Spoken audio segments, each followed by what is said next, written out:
Daisy's Witch, and you can call me Daisy. So today I thought we'd make some bread, some magical bread.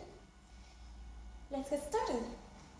To make your bread, you're gonna need a mixing bowl and a mixing spoon. We'll use our hands later, and you can use a robot too if you have one.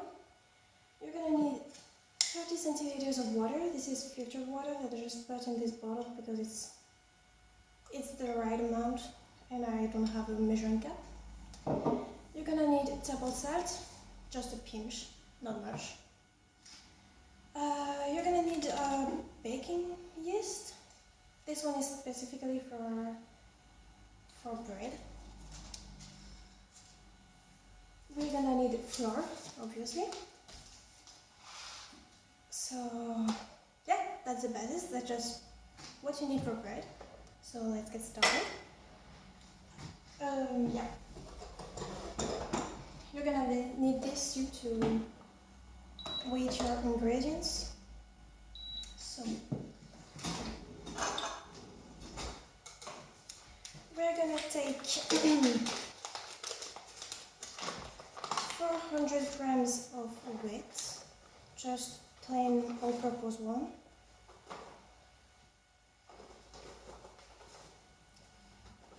So today we're making magical bread. That's kitchen witchcraft. And a way to do that is to use the ingredients consciously. So like when you use your ingredients, you tell them what you want them to do in your recipe. So what is flour good for? Flour is, for me, is associated with wealth, fertility and abundance because it comes from the wheat. Wheat is typically associated with those things. But also for grounding, because it's the basis of basically any baking recipe. Like you need it to anchor your recipe. So we're gonna use it today to anchor our spell. Okay, before adding any water or anything, you're gonna need to add your yeast and your salt. For the yeast, you should always look at the indications that are given by the brand or just by the yeast you buy, because it depends from every brand. This one needs to be added directly to the bread, but some need to be diluted first. Okay. So we mix it well. We add just a little bit of salt.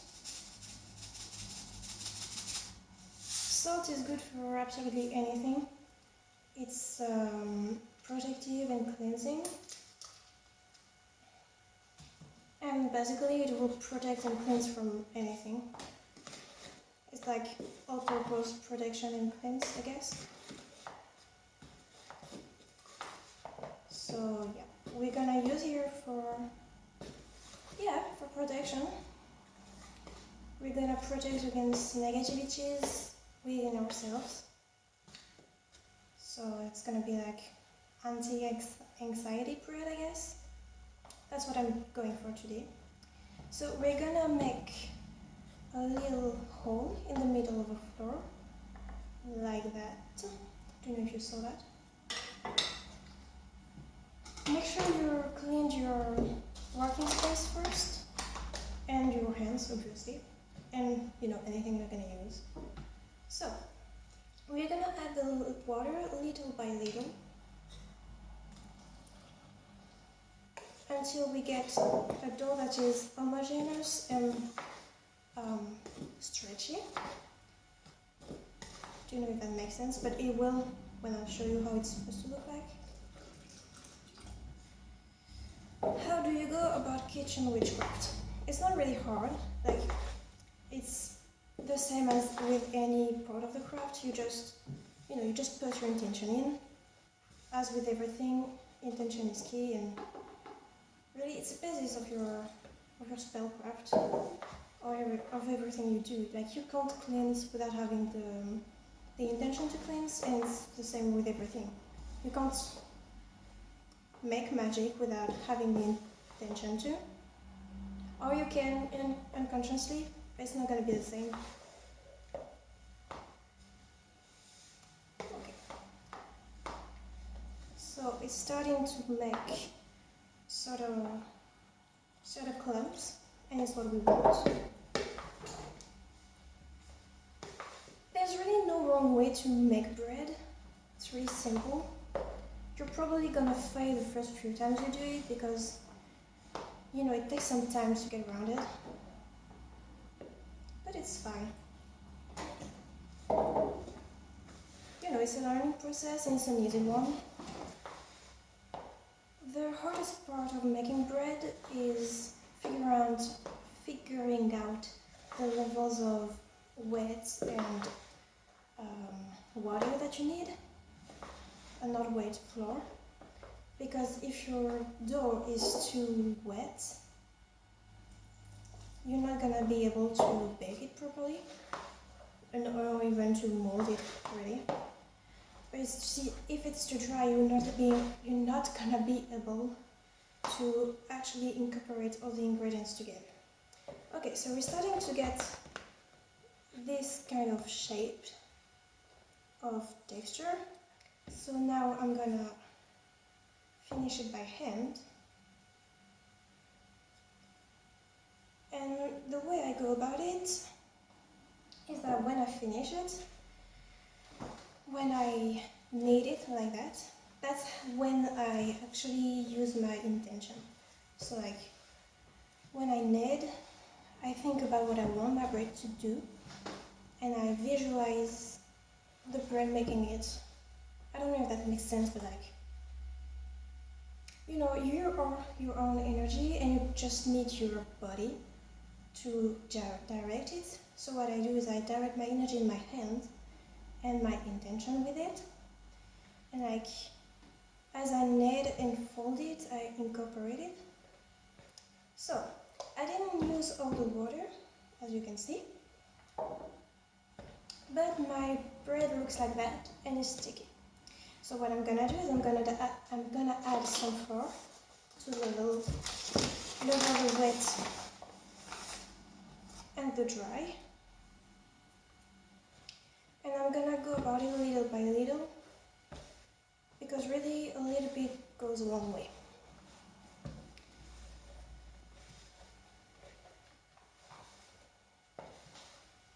So right now, what I'm thinking about is just my anxiety and all those negative feelings that are within us just going away. Not like being banished, because banishing our emotions and feelings isn't really healthy, but like releasing it. As I knead it, it releases my anxiety and it gets the properties of releasing it, so that when it will be baked and I will eat it, it will further do what I asked it to do. So, the dough is looking pretty good, but it's still a bit sticky, just a bit. Which means it is time to actually knead it on the countertop. You don't have to do that, but it's easier, I find. And it's funny because you have this little pound of flour and you just take your dough and let it fall. Okay. Really, this is my favorite part of baking bread. Just kneading it. I find it really relaxing and grounding, which is exactly what I mentioned in my bread to do today, ground and relax. But you don't have to do it on the countertop, you can continue doing it in mold. It just looks prettier like that, I guess. But again, make sure you clean your countertop properly, and if you want to enchant your food, make sure you cleansed it too. So what I did is I used a mix of soap and water and vinegar, I cleaned my countertop, and as I cleansed it, I cleaned it as well. Okay, so our dough should look like that. As you can see, it's not sticky or belly, and it's pretty homogeneous. And if I pull on it, you see, it's not separating. I'm gonna continue kneading it a bit.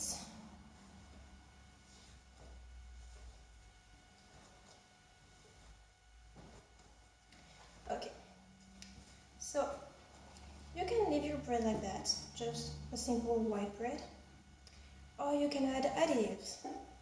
So what I'm gonna do is I'm gonna poke a sort of hole in it, like make a sort of bowl shape. And today I'm gonna use rosemary. I'm gonna add it to my bread. You can use absolutely anything in bread, even like juice or stuff like that. But if you want to use wet ingredients such as, like, let's say pomegranate seeds, you need to add them before you add the water.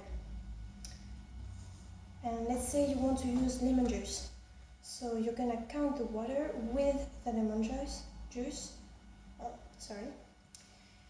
Because if you add any more mixture to it, it's gonna be harder to mix, and you're gonna need a lot more flour than what you should need. For example, once I made a beetroot bread, but I didn't take into account the juicy part. So I ended up making a 1 kilogram bread because I needed to add so much more flour to level it. Okay, so rosemary is also protective and cleansing, and I'm gonna use it for the same reasons I use my salt and my flour. I'm gonna make it to release my anxiety and protect me from further getting it. Like, it's not gonna cancel it, but it'll help. At least on the psychological level. Like, I know I added it, so when you eat something that is supposed to make you more relaxed, it kind of acts like that way before you. I'm losing my voice, sorry. Because you want it to do that. Like, you eat it to be relaxed. And it's kind of like casting a spell on yourself. Like, your brain is getting tricked, I guess.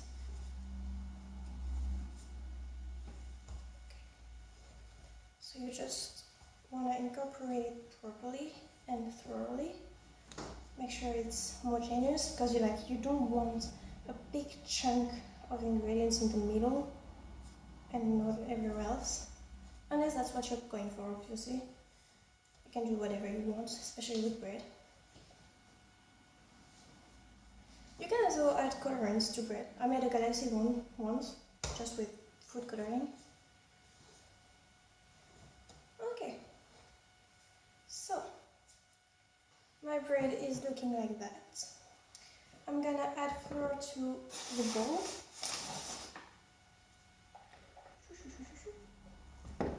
I'm gonna place my bread in it, rotate it a little bit so it gets evenly covered in flour. So now we're gonna let it sit. We're gonna let the yeast make its thing, make gas, and let the bread rise. As it rises, it will, soak up on the intention that you put in, kind of like a charging solution, I guess. Okay. You want to let it sit at room temperature, or like maximum 30 degrees. If you want to get like real fast, you can let it sit like in the oven at 30-40 degrees Celsius, but it's not necessary. So we're gonna cover it with a clean clean towel, set it aside, and we're gonna clean our space.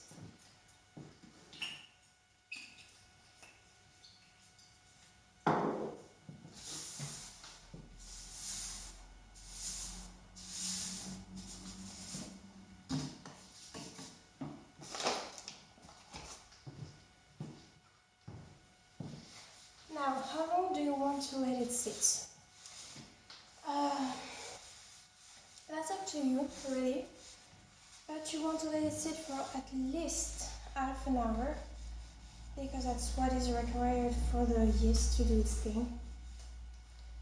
I usually let it sit for a few hours, like between 1 and 2, if I let it sit at room temperature, so that the yeast can really rise, sort of. And you know, you get like a big chunky boy.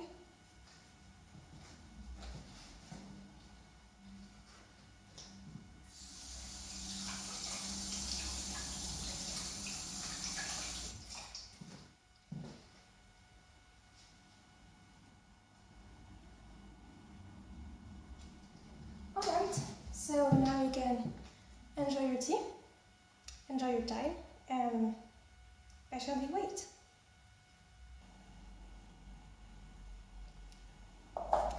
Well, let's hear what bread is doing. Ooh, big boy. Alright, so now what we're gonna do is we're gonna knead it a second time to get most of the gas that the yeast did out of the dough. And before we start actually doing that, we're gonna turn on the oven at 180 degrees Celsius.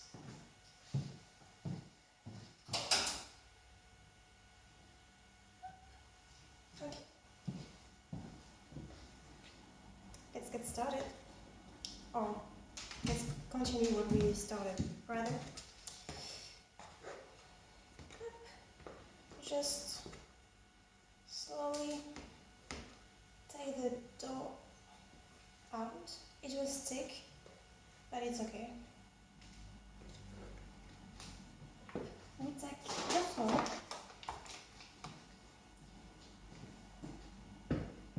and we're gonna sprinkle it on the countertop once again.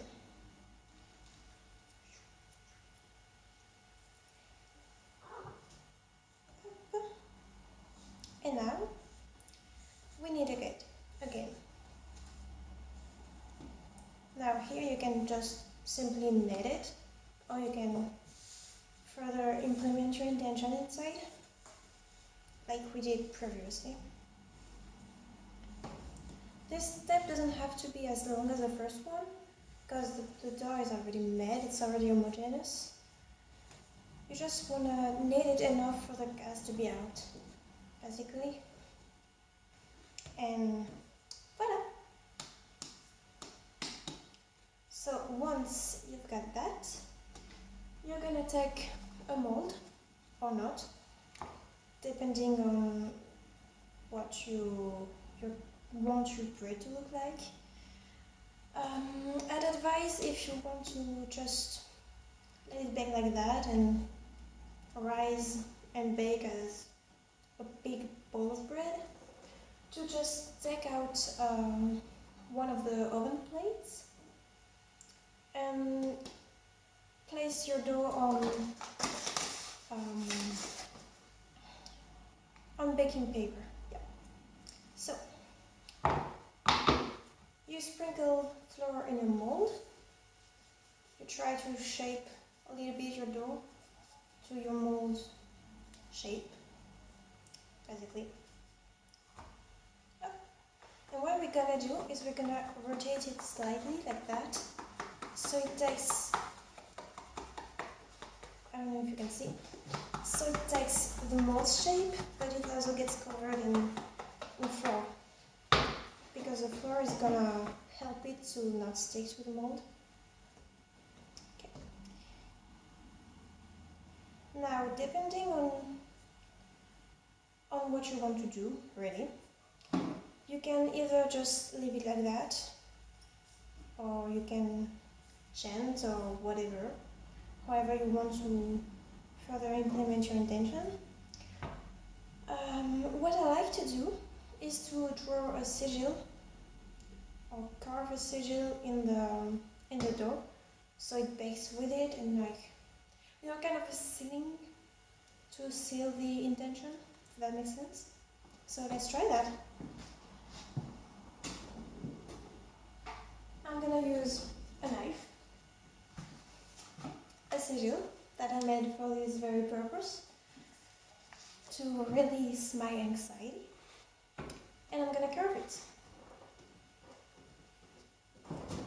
So I just make like little slices. Doesn't have to be very deep, but you can make them deep if you want. The dough will reunite anyways.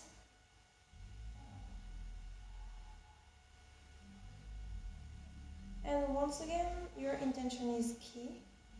So really, all you want to do is to keep thinking about your intention. So here I'm thinking about my anxiety getting released and kind of leaving me. And we're done. We're gonna let it sit again until the oven is ready for it to bake. And then we're gonna put it to bake.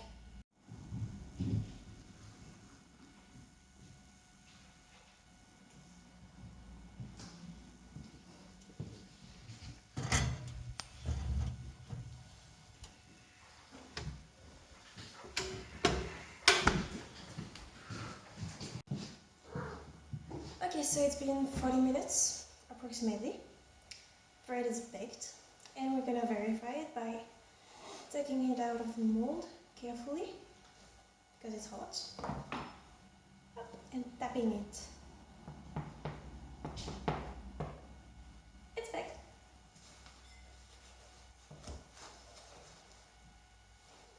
Now all you have left to do is let it cool down and enjoy. So that's the end of the vid. Thank you for watching it. Like, subscribe, anything you want to do. Have fun.